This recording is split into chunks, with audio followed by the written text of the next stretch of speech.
get some insight into the shutdown and what happens next. Rafael Bernal is a staff writer with the U.S. political newspaper The Hill and has been following this story. Rafael, what is the solution here with neither side really budging?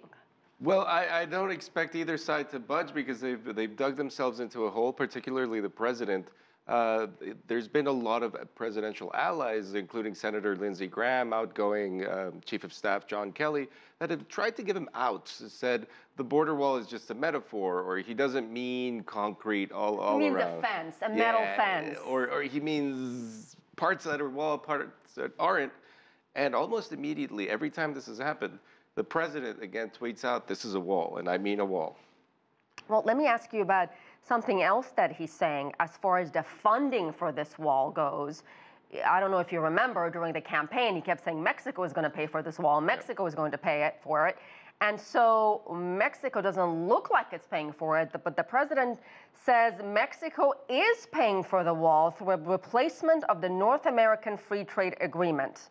So if that is the case, why does he need funding for the budget? Why does he need any financing for this wall if Mexico, in fact, is paying for it? And is that an accurate statement? Well, assuming it were true, I don't think anybody actually believes it's true, but assuming it were true, they would still have to appropriate funds through the federal government to build a wall.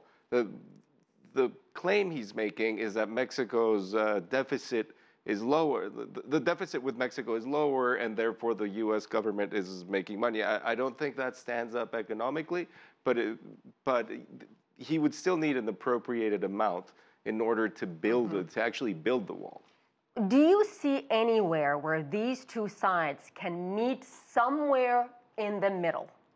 Well, it's difficult, and you see it today. The location of where they're holding this meeting, the situation. Why Situation Room? The Situation Room. It's important for two reasons. The last time Trump met with Democratic leaders in the White House, he surprised them by inviting the media into their meeting with, at best, mixed results for the president. And the second thing is he's pushing this narrative that this is a national security issue, and that is the more serious part of that choice.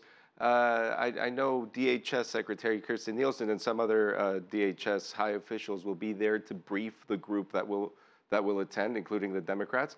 And they've been pushing a narrative since the two child migrant deaths that these migrants are bringing certain diseases. I think the secretary tweeted something about, I'm not sure if it was a tweet or an email from her office that said something about tuberculosis.